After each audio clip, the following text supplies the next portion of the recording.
I was never the favorite, that title belonged to my sister. She was the golden child, the one who could do no wrong. No matter how cruel she was, no matter how much she got away with, my mom adored her. And me? I was just there, an afterthought, a shadow in my own home. It had always been like that. Growing up, I quickly learned that my opinions carried no weight, my dreams didn't matter, and my feelings were either dismissed or ridiculed. If my sister failed a test, it was somehow my fault for distracting her. If she lost a friend, I was probably the reason. If she broke something, I must have pushed her into it. And every time, my mom believed her without question. I tried so hard to be the perfect daughter. I worked tirelessly, earned good grades, and stayed silent when they insulted me. I never lashed out, never defended myself. I thought that maybe, just maybe, if I proved my worth, they'd finally love me the way they loved her. But nothing ever changed. Then, everything collapsed the night they told me I had ruined their lives. It all started with an argument, or rather, they were arguing, and I was just standing there, absorbing the accusations. My sister had flunked a class, and instead of taking responsibility, she did what she always did, she blamed me. I didn't even know how, maybe my mere existence was enough to stress her out. "You've ruined our lives," she screamed. I barely had time to react before my mom echoed her words, "We'd be happier without you." And that was it. The moment that shattered me. But I didn't cry, didn't scream, didn't beg them to take it back. I simply nodded, turned around, and walked to my room. I grabbed a backpack and stuffed it with whatever I could fit. They didn't stop me. They didn't even watch me leave. And just like that, I was gone. I stepped out into the night, my backpack pressing heavily against my shoulders, though nothing compared to the weight in my chest. I walked with no destination in mind, just putting distance between me and the place I had never truly called home. I remember the cold vividly, the air biting at my skin. But I didn't shiver. I felt nothing. I had always imagined leaving would feel dramatic, like in the movies. Maybe I'd be sobbing, maybe I'd take one last, lingering look at the house I was abandoning. But there was none of that. No one chased after me. No one called my name. No one cared that I had nowhere to go. I had no plan. No safety net. My savings were laughable, just a few $100s I had stashed away from tutoring gigs. But one thing was certain, I would never go back. That night, I found a cheap motel and paid for a single room with shaky hands. I stared at the bed but couldn't bring myself to lie down. Instead, I sat at the small desk under the flickering yellow light and tried to figure out what to do next. I had no degree, no connections, barely any money. But I had one advantage, I had spent my entire life being ignored, underestimated. No one had ever handed me anything, so if I was going to survive, I'd have to build something from nothing. I started with what I knew, studying. It sounded ridiculous, but I was good at it. I had spent years excelling in school, tutoring other kids, helping people understand complex subjects. Maybe, just maybe, I could turn that into something. The next day, I walked into a small cafe, ordered the cheapest coffee on the menu, and used their free Wi-Fi to apply for every online tutoring gig I could find. I set my rates low, just enough to get noticed. At first, it was barely enough to survive. I lived off instant noodles and dollar store groceries. I rented a room in a shared apartment with 3 strangers who barely acknowledged my existence. But even that was better than where I had come from, because every morning, I woke up knowing that no one would scream at me, no one would blame me for their failures, no one would tell me I had ruined their lives.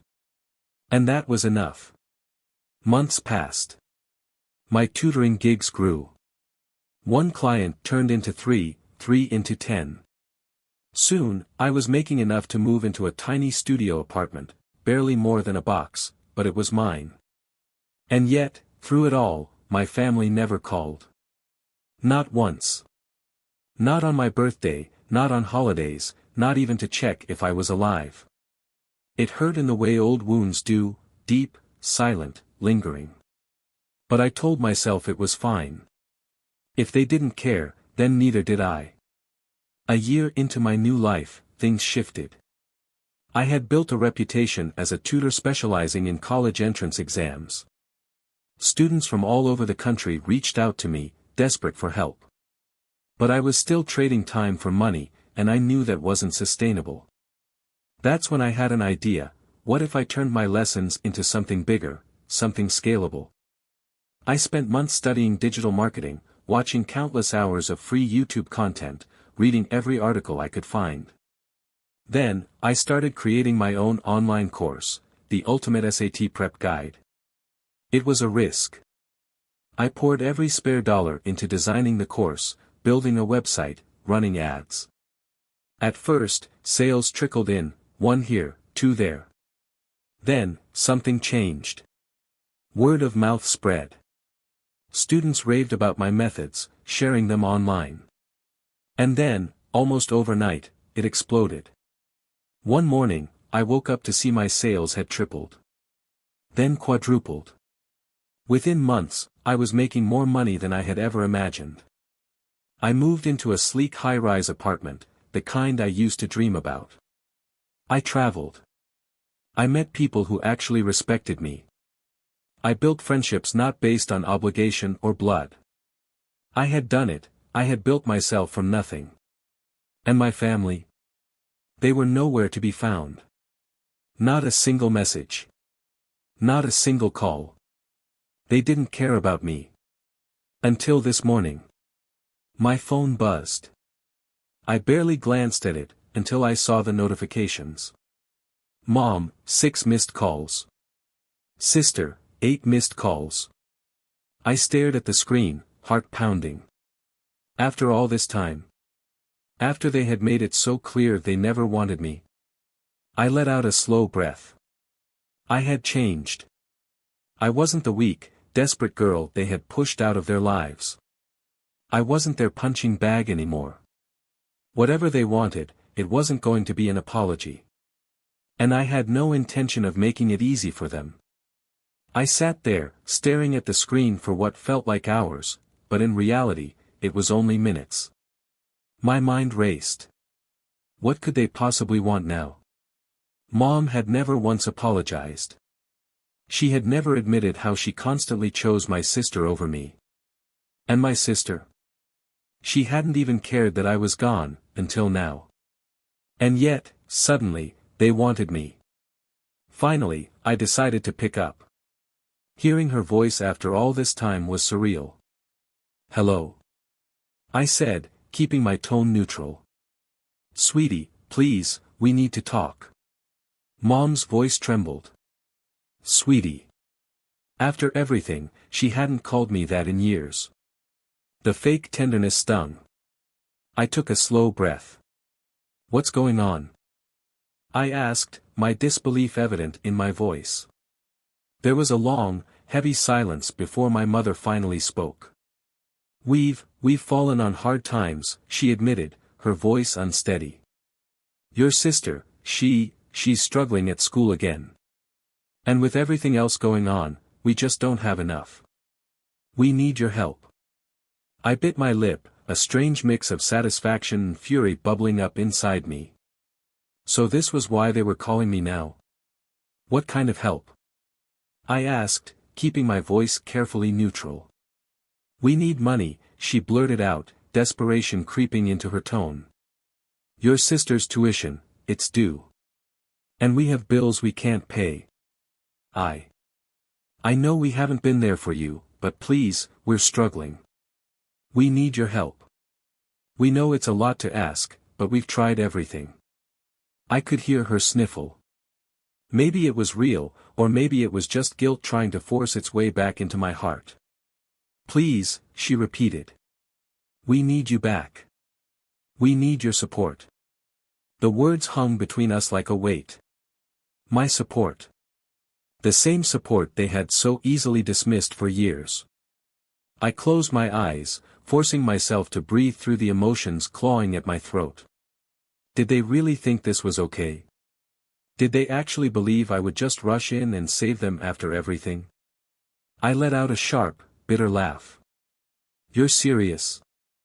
I asked, incredulity laced in my voice.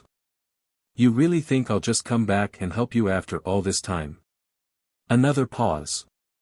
Then my mother's voice, raw and pleading. Please, don't do this.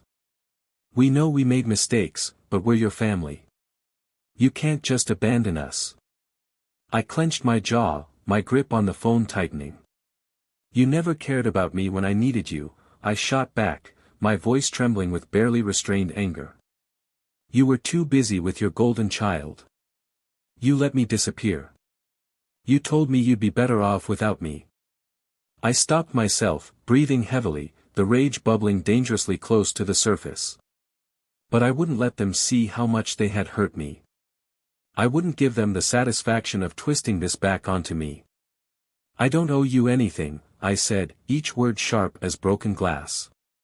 A long, painful silence stretched out before my sister's voice suddenly broke through, frantic and panicked. I know I was horrible to you, but I need your help. I messed up, okay? I didn't mean it. I've been trying to fix things, but I don't know what to do anymore. I almost laughed. Fix things? How do you fix years of pain? I don't want your apologies, I said coldly. And I don't owe you my money or my help. Figure it out, just like I did. But please. Her voice cracked, but I cut her off. No. You should have thought about this before you threw me out of your lives. My heart pounded as I ended the call, my fingers shaking. But it wasn't just anger fueling me, it was the satisfaction. Satisfaction in knowing that after all these years of silence, of pretending I didn't exist, they needed me now. I stood, pacing the room as the reality of it all settled in. They hadn't called because they missed me. They hadn't called to make amends. They had called because they needed me to fix their mess. And now, when they were struggling, they finally realized what they had thrown away. But it didn't matter. They didn't deserve me anymore. Yet, deep down, a part of me wanted to make them beg a little longer. Make them squirm. The phone buzzed again. I glanced at the screen.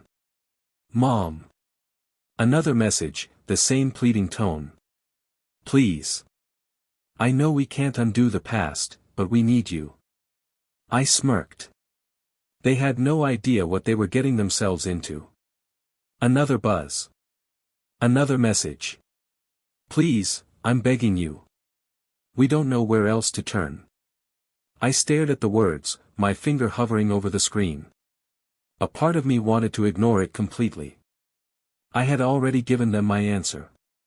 But something about that desperation made me pause, just for a second. I shook my head. No. I wasn't going to soften. I wasn't going to be the one to fix their lives again. The thing was, I had built something for myself. My own empire, my own success.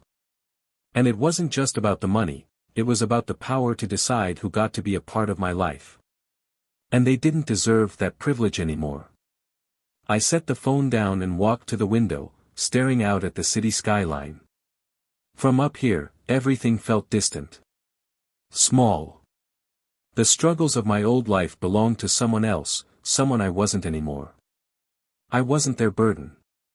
Yet, the messages kept coming.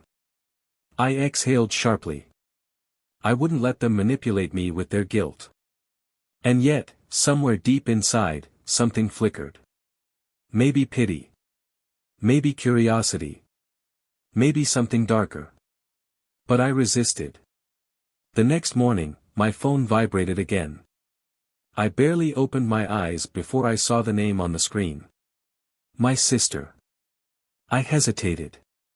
Should I even read this? Before I could stop myself, my thumb swiped across the screen. I know I can't change the past, but I've been trying. I really have. I wanted to get into college, but they rejected me.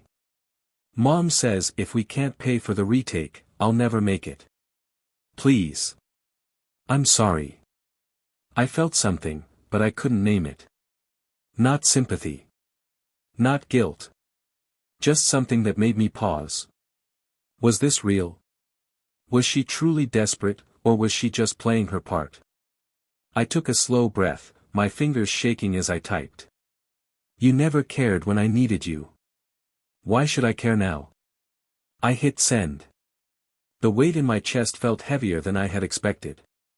A part of me was cold, detached. A protective armor built over years of neglect. But another part of me wanted to believe her. I shook the thought away. As the day went on, my phone continued buzzing. More calls. More messages. More voicemails. They were relentless. I could feel their desperation seeping through the screen. They were breaking under the weight of their own choices. But what did they expect? They had made their bed. Now they had to lie in it. Then, at exactly 7 p.m., a new message appeared that made my heart skip a beat. I need to talk to you. This isn't just about money. I know I messed up. We messed up. But I'm asking you, as your mother, to come home. We need you. Please don't leave us like this. I stared at the screen, my thumb hovering over the keyboard. For a brief moment, I actually considered it. Maybe I could hear her out. Maybe there was a way to fix this. But then I thought of everything. Every wound, every betrayal. The way they had erased me, cast me aside. I wasn't their savior. I took a deep breath and typed my final response. You had your chance. I hit send, and something inside me cracked. I knew without a doubt that I had made the right choice, yet there was still a dull ache in my chest. Deep down, I couldn't help but wonder, what if this had been their final cry for help? What if they really were suffering? But in the end, I had come to understand one thing: I couldn't fix them. They were beyond saving, and if they wanted anything from me, it had to be on my terms. I set my phone down and tried to push them from my mind. But the next evening, as I sat in my living room, scrolling through my phone, a knock at the door startled me. A sharp, quick rap, followed by a pause. My brows furrowed. Who could that be? Rising to my feet, I walked toward the door, an unsettling sensation creeping up my spine. Something felt off. Peering through the peephole, my stomach dropped. There they stood, Mom, Dad, and my sister, huddled on my doorstep, their faces hollow, exhausted, as if they hadn't slept in days. Their skin was pale, their eyes sunken, but it wasn't just their appearance that sent my pulse racing. It was the fact that they had shown up uninvited. For a moment, I froze, uncertain of what to do. A part of me wanted to pretend I hadn't seen them, to turn around and walk away. But then, all the anger I had buried for so long came rushing to the surface. After everything they had done, I wasn't about to let them invade my space. I cracked the door open just enough to see them fully, my heart pounding against my ribs. What are you doing here? I asked, my voice low but trembling with rage. Mom stepped forward first, desperation wide in her eyes. Please, please just hear us out, she pleaded, her voice shaking. I stared at her, the same woman who had once told me she'd be better off without me. The same woman who had cast me aside time and time again. And now, here she was, standing on my doorstep, asking for my help. What the hell are you doing here? I repeated, my tone rising. You really think just showing up at my door erases everything? That I'm just going to take you back, like none of it ever happened? Dad shifted uncomfortably behind Mom but didn't speak. My sister stood beside him, her gaze glued to the ground, avoiding mine. We're sorry, Mom murmured, her voice breaking. We've been trying to reach you, but we know we messed up. It's been so hard, and we don't know what else to do. You're the only one who can help us. The only one who can help you.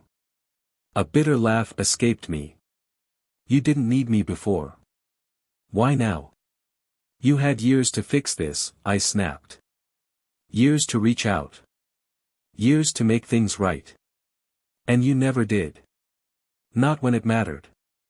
And now you think you can just show up and expect everything to be okay. Silence stretched between us. They had no response. Mom's eyes glistened with unshed tears, but I felt nothing. We've been struggling, she whispered, voice raw. We don't have the money for rent. Your sister's future is slipping away. I don't know what else to do. Don't tell me you don't know what else to do, I shot back, my voice shaking with fury. You had choices. You made choices. And I wasn't part of them. But now that everything's falling apart, suddenly you want me. Mom took a step forward, reaching out a trembling hand. Please, just listen. I slammed the door in her face. The sound echoed through the house, reverberating in my ears. And for a moment, I felt powerful. I was finally the one in control. But as I stood there, my hand still gripping the door handle, something twisted inside me. It wasn't guilt. It was something worse. The realization that they had come here because they had no one else. Not because they wanted to mend things. Not because they were truly sorry. But because they needed me. And I hated it. They didn't deserve me. But anger wasn't the only thing burning inside me. There was something else, a dark, undeniable part of me that wanted to hurt them. To make them see just how badly they had failed. To force them to feel the weight of their own actions. And the fact that they thought they could just appear at my doorstep as if nothing had happened. It enraged me more than anything. I walked away from the door, leaving them outside. But they didn't leave. I could hear them talking, Mom pleading, my sister crying, Dad murmuring quiet reassurances. I couldn't take it anymore. The anger inside me was suffocating. If I didn't do something, I would regret it. So I opened the door again. They were still standing there, desperation etched into their features. Mom's eyes were red-rimmed from crying, my sister's head bowed in shame. And Dad, he just looked defeated. Like a man who had lost everything and had no idea how to get it back. I stood there, saying nothing, just taking them in. The family that had hurt me. The family that had made me feel worthless. Invisible. And now, here they were, asking for help. But what did I owe them? Nothing. I inhaled deeply, then exhaled slowly. And finally, I spoke. No. They flinched. You don't get to come here expecting forgiveness just because you're struggling now. My words were ice, cutting through the tension like a blade.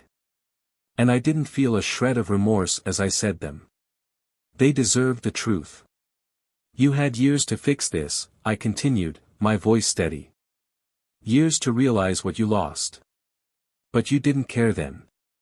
And I'm not going to be your solution now. Mom opened her mouth, but I lifted a hand, silencing her before she could even begin. I built this life. My success. From the ground up. And I'm not going to let you ruin it. You don't get to just show up and expect everything to change because you've hit rock bottom. Their eyes welled with fresh tears. But I felt nothing. No guilt. No regret. Just a quiet sense of satisfaction. Go, I said simply, my voice unwavering. Fix your own mess. I'm done with it. And with that, I shut the door. For the last time. Weeks passed. Life moved forward. My business flourished, my connections expanded, and I felt more alive than ever. I had become the person I had always wanted to be, the kind who didn't have to apologize for their success.